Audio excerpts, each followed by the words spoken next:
ಮೊದಲು ಕೇಂದ್ರ ಸರ್ಕಾರ ಜಿಎಸ್ಟಿ ಹಾಕಿದ್ದೇ ತಪ್ಪು. ತುಮಕೂರಿನಲ್ಲಿ ಗೃಹ ಸಚಿವ ಡಾಕ್ಟರ್ ಜಿ ಪರಮೇಶ್ವರ್ ಹೇಳಿಕೆಯನ್ನ ನೀಡಿರುವಂತದ್ದು.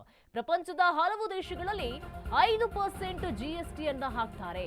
ಆದರೆ ನಮ್ಮಲ್ಲಿ ಶೇಕಡ 28ರಿಂದ 30ರಷ್ಟು ಜಿಎಸ್ಟಿಯನ್ನ ಹಾಕಿದ್ರು. ತುಮಕೂರಿನಲ್ಲಿ ಗೃಹ ಸಚಿವ ಡಾಕ್ಟರ್ ಜಿ ಪರಮೇಶ್ವರ್ ಹೇಳಿರುವಂತದ್ದು.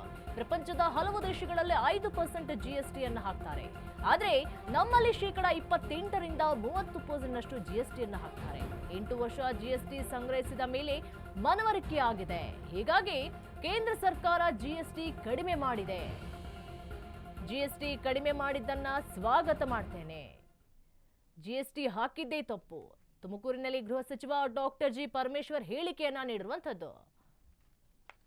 ಅವರು ಜಿಎಸ್ಟಿಗಳು ಮೊದಲನೇದಾಗಿ ಜಿಎಸ್ಟಿಯನ್ನ ಅಷ್ಟು ಹೆಚ್ಚಿನ ಮಟ್ಟದಲ್ಲಿ ಹೇರಿದ್ದೇ ತಪ್ಪು.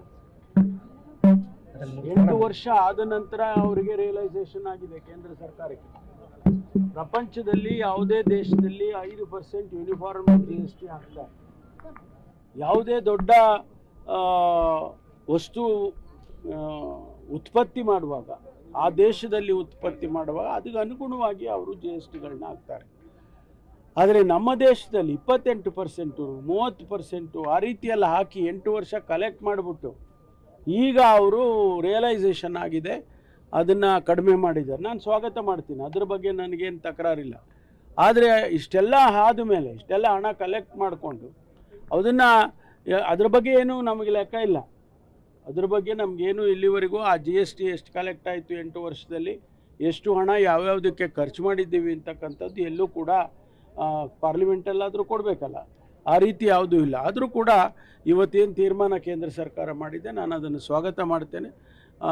ಇದನ್ನು ಇನ್ನೂ ಹೆಚ್ಚಿನ ರೀತಿಯಲ್ಲಿ ಒಂದು ವಿಶ್ಲೇಷಣೆ ಮಾಡಿ, ಅನಲೈಸ್ ಮಾಡಿ. ಮೊದಲನೇದಾಗಿ GSTಯನ್ನು ಅಷ್ಟು ಹೆಚ್ಚಿನ ಮಟ್ಟದಲ್ಲಿ ಹೇರಿದ್ದೇ ತಪ್ಪು. 8 ವರ್ಷ ಆದ ನಂತರ ಅವರಿಗೆ ರಿಯಲೈಸೇಷನ್ ಆಗಿದೆ ಕೇಂದ್ರ ಸರ್ಕಾರಕ್ಕೆ. ಪ್ರಪಂಚದಲ್ಲಿ ಯಾವುದೇ ದೇಶದಲ್ಲಿ 5% ಯೂನಿಫಾರ್ಮ್ ಜಿಎಸ್ಟಿ ಹಾಕ್ತಾರೆ. ಯಾವುದೇ ದೊಡ್ಡ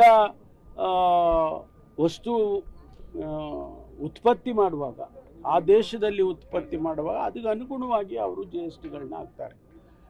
ಆದರೆ ನಮ್ಮ ದೇಶದಲ್ಲಿ 28%, 30% ಆ ರೀತಿಯೆಲ್ಲ ಹಾಕಿ 8 ವರ್ಷ ಕಲೆಕ್ಟ್ ಮಾಡಿಬಿಟ್ಟು ಈಗ ಅವರು ರಿಯಲೈಸೇಷನ್ ಆಗಿದೆ, ಅದನ್ನು ಕಡಿಮೆ ಮಾಡಿದ್ದಾರೆ. ನಾನು ಸ್ವಾಗತ ಮಾಡ್ತೀನಿ, ಅದ್ರ ಬಗ್ಗೆ ನನಗೇನು ತಕರಾರಿಲ್ಲ.